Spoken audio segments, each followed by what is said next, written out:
Gemini 2020 horoscope. Welcome, dear friends. This is your astrology prediction for 2020 if your sun or rising sign is in Gemini. And if that's the case, then you gotta prepare because 2020 will be very important. We have Jupiter and Saturn changing signs, joining together in conjunction. Jupiter and Saturn also in conjunction with Pluto. The North Node is ingressing in Gemini, in your own sign. And on top of that, Venus will be retrograde in Gemini as well. So obviously there will be some significant personal changes for you. Mars is also going to be retrograde. So the year is very dynamic, very intense. And in the following video, I will share with you how each of those events can affect your sign, Gemini. I would also like to tell you that the 2020 astrology calendar is available now.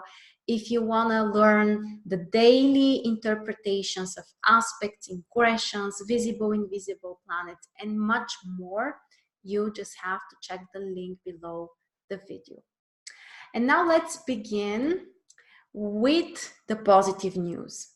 The transit Jupiter, the planet of success, the planet of opportunities and growth, is changing its house position into your 8th house. And 8th house is one of those transformative, deep, intense places of the chart. So it's time for you to dive deeper into something. It could be exploring something, especially if you have interest in something more spiritual, something occult, something related to science. Jupiter in 8th house can really support your work, your research, your deeper understanding, feeling what you are learning, having, getting closer to the truth in some way. 8th house is also the house of investments, the house of mutual resources. So this is also an area where you can grow, you can expand. But keep in mind that 8th house sometimes can bring crisis and serious transformations. If that happens during while Jupiter is in your 8th house, it means that those crises or challenges are getting you closer to your growth, to your spiritual development as well. So we expect mostly positive stuff from Jupiter in your 8th house, but we also need to consider the fact that Saturn is there as well, part of the year, not all of it. Saturn will be in your 8th house basically from the beginning until March, and then from July until the middle of December. Saturn together with Jupiter in your 8th house means also that you need to work harder for your growth, for your success, even for those financial resources or investment or attracting support from other people. It won't come out of the blue. So you can get this support, but you need to work for it. You need to show that you are responsible, that there is a meaning or there is a concrete idea that you want to invest the resources or the money into. Saturn and Jupiter together in 8th house for some women may also trigger the topic about conceiving.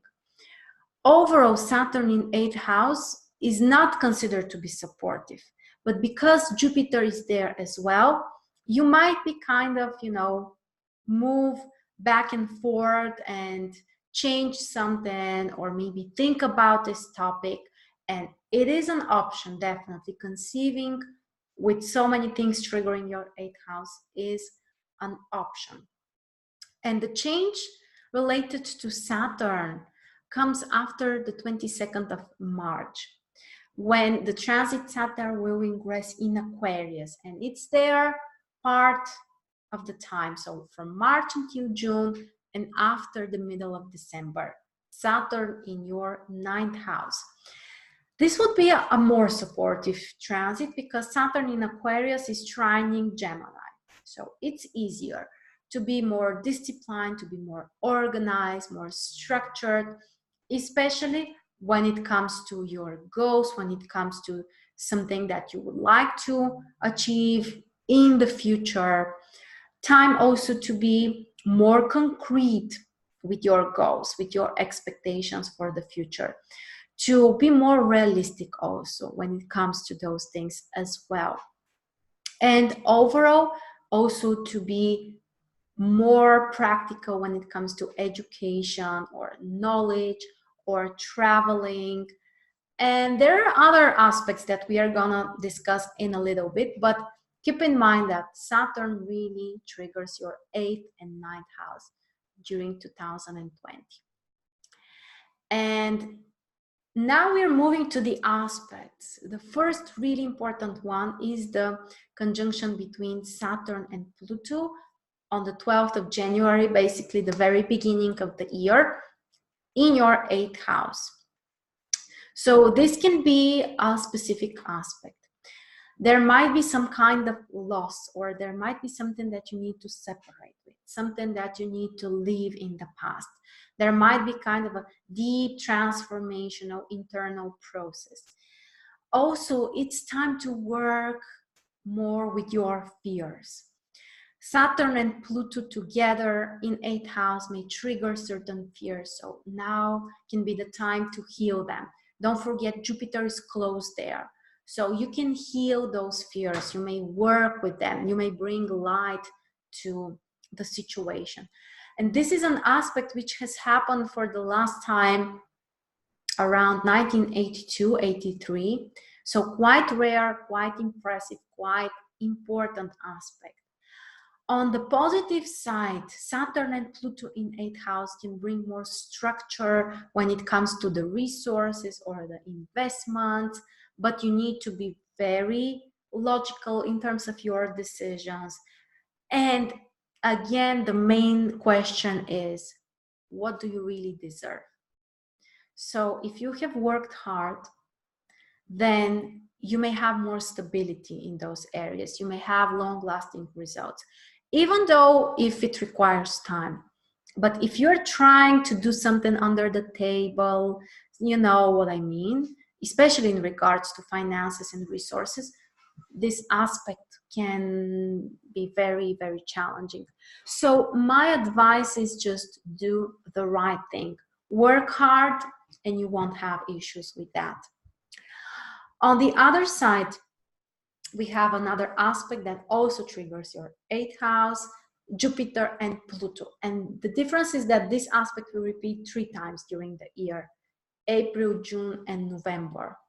And those are some months where you can grow, you can expand. Keep in mind that Jupiter and Pluto can bring incredible transformation, like something in huge scales, not big scales, huge scales.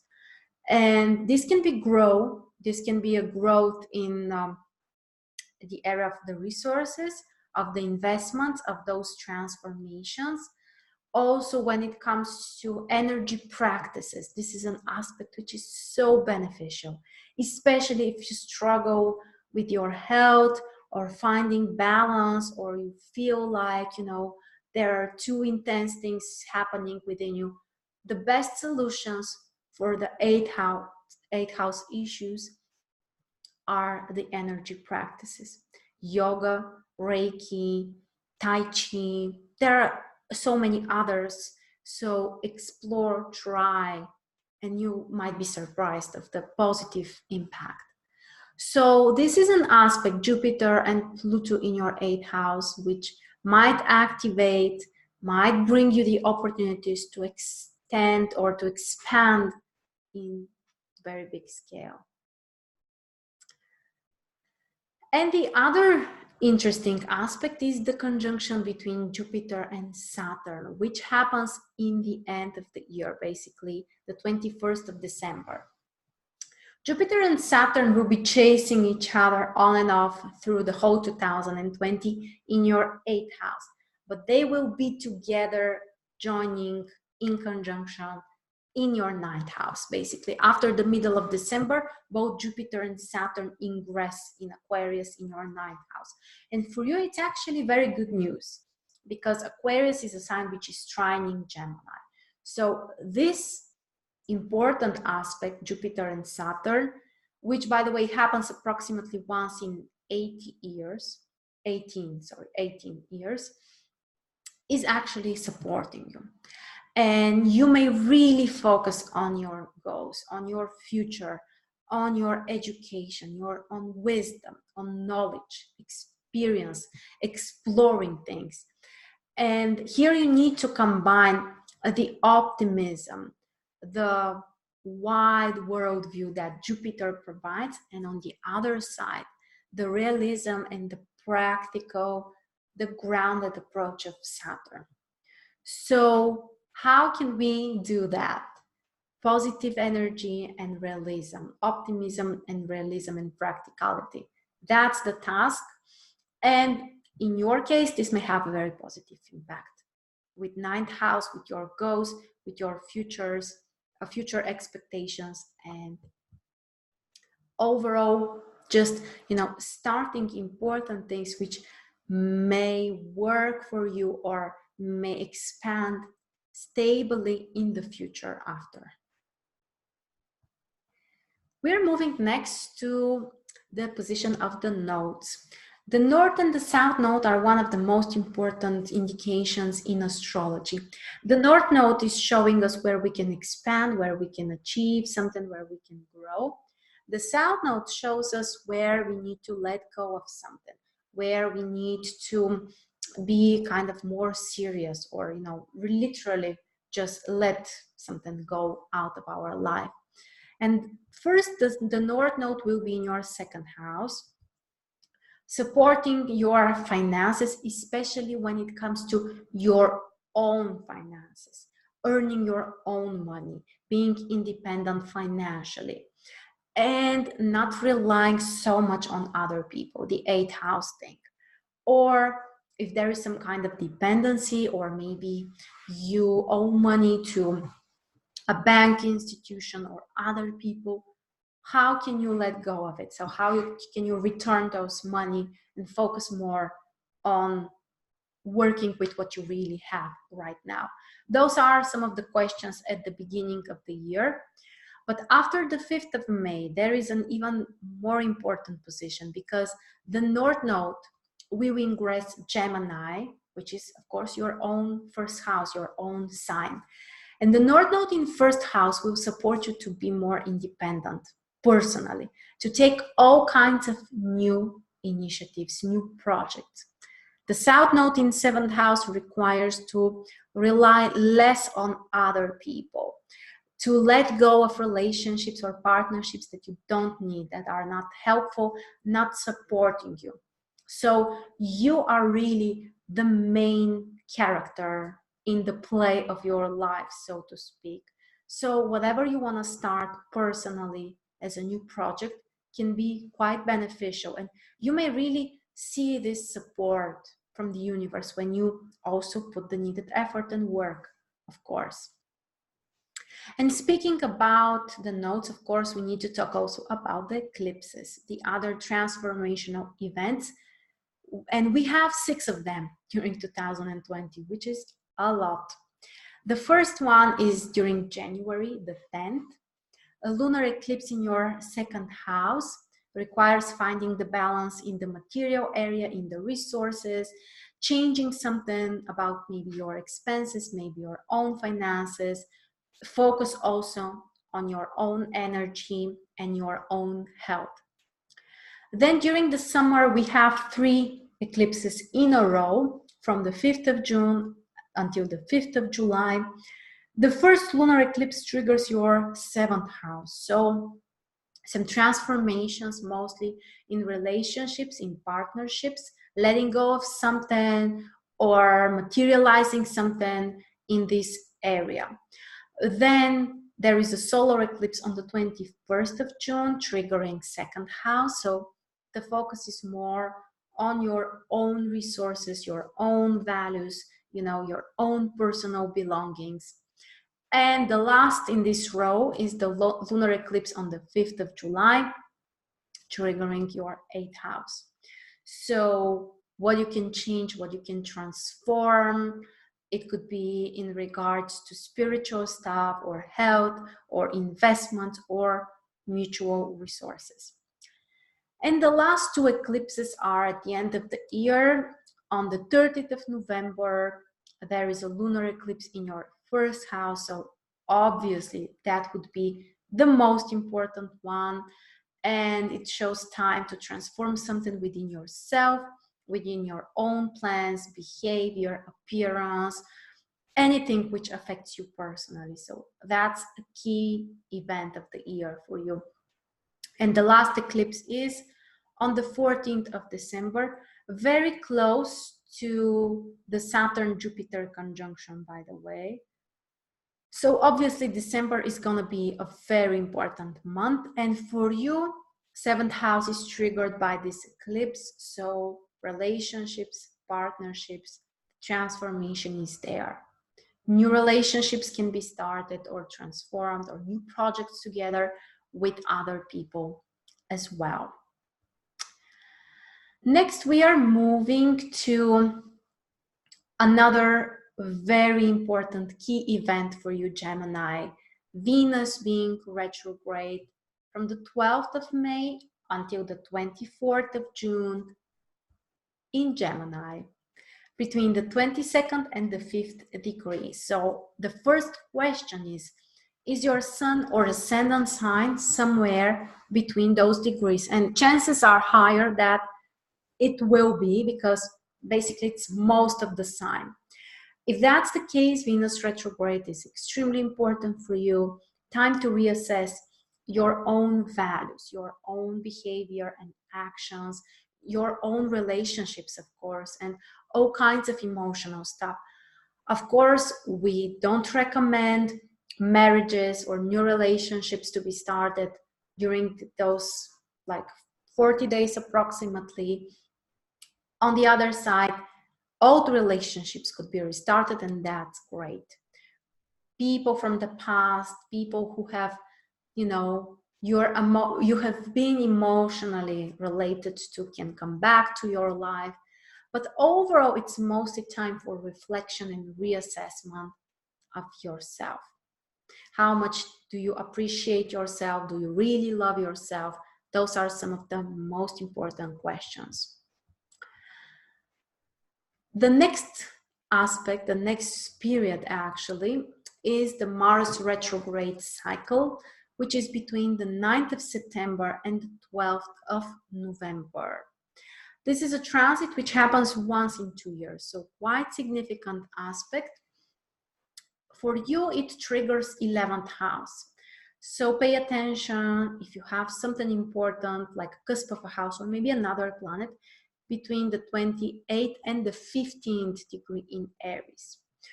Overall, not that stressful, not that drastic or transformative aspect. After all, Aries as a sign is supporting Gemini. There is a positive aspect. So even though Mars is retrograde, it may still help you to restart something, to take action in regards to something from the past, especially related to communities, friends, some social projects, or something like, you know, the future vision that you have in a way. Again, let me remind you, this is a time when we don't recommend brand new projects, starting something brand new, but exploring the old options, restarting the old projects, that would be a plus. And the last retrograde cycle we have to discuss, of course, that would be Mercury, which is retrograde each year. This time there will be 3 cycles. The first one, February, March. Mercury is retrograde in your 10th and 9th house, so more attention to career and your goals and education. The next period is between June and July. Mercury retrograde in your 2nd house, so more attention, especially to finances, material stuff, practical things. And the last retrograde phase October, November is in your 6th and 5th house. So work and personal stuff, children, creativity, love, those are the things you need to be careful with. So let me remind you that overall, those Mercury retrograde cycles are not beneficial for starting something brand new, something that you want to be long-lasting or stable or work as you are planning. Of course, sometimes we just have to do some things, and of course, life does not stop while Mercury is retrograde, so don't worry. But keep in mind that if you start something at this period, it won't be something that will last forever, or you may need to work on that and reconsider and change something about it later on, usually until the next Mercury retrograde cycle. So like a couple of, like up to 4 months is the testing, the critical period for those projects. And now we are moving to the outer planets. We begin with Uranus, which is in your 12th house. During 2020, it will be between the 3rd and the 11th degree. So overall, it may not be that important for all of you. If you have the cusp of your 12th house somewhere here between those degrees, then it could be more important. But overall, these are more like internal changes that might be happening, something, you know, coming from the past in a way that you can transform. For spiritual practices, this is a position which can bring some insight or an understanding or an intuition. But overall, it may not manifest as something concrete or something visible. The next aspect, the next position is much more important, to be honest, because Neptune is in Pisces in your 10th house, and it will square your sun or ascendant sign if your sun or ascendant sign is between the 16th and the 21st degree. And this is an aspect which can bring some kind of messy situation, some kind of blurry, unclear situation for you. You need to dive deeper. You can get more distracted, more out of space in some way. And if the cusp of your 10th house is between those degrees, between the 16th and the 21st, be cautious with career, with your reputation, with your public project. Neptune, of course, has many positive sides, and it can bring you the inspiration, the creativity, especially if your work is Neptune related.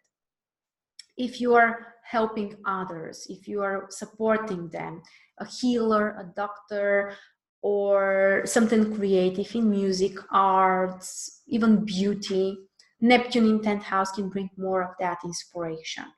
But you always need to be careful. Neptune is really unpredictable and can be tricky in some cases. But you need to pay the real attention really if your sun or ascendant sign is between the 16th and the 21st degree. The last planet that we have to discuss is Pluto, which we kind of talked about already, but let's be clear one more time. Pluto is between the 22nd and the 25th degree in Capricorn in your 8th house. So that's very important if the cusp of your 8th house is between those degrees. And overall, Pluto in 8th house is in the right place. Remember, in the mundane chart, Pluto is associated to 8th house. So transformations can be very important. You might dive deeper into something secret, explore something, topic about death, about transcendent experiences may also be very important for you guys. If you struggle with all of those 8th house energies, I highly recommend you to try and practice some energy stuff, energy practices. As I already said, yoga, Tai Chi, Reiki, or alternative methods of healing can really help you. So to summarize everything, it looks like 8th house is a major topic for you during this year. Jupiter, Saturn, and Pluto there. At the same time, the nodes are triggering your second and first house, so you need to be practical. You need to rely on yourself, and especially during the second half of the year, after May, basically, with the North Node in first house, it's time to rely on yourself more, to take some action, to be proactive, to take certain risks. With Venus retrograde, the year can bring reassessment of your personal life as well. So these are the most important events, cycles during 2020. If you want to have this presentation, it's available for you. You just have to type your email in the comments and I will send it to you there. Thank you very much. Also, I want to ask you actually to write in the comments what are you most excited for during 2020, or maybe there is something you're challenged with or something you don't know what to expect about. So just let us know in the comments and let's connect together. Don't forget to get your copy of the 2020 astrology calendar so that you can be even more prepared and to know basically what each day can bring to you. It was a pleasure for me as always. Thank you so much. I'm wishing you an amazing, transformative, interesting 2020, and I'll see you really soon.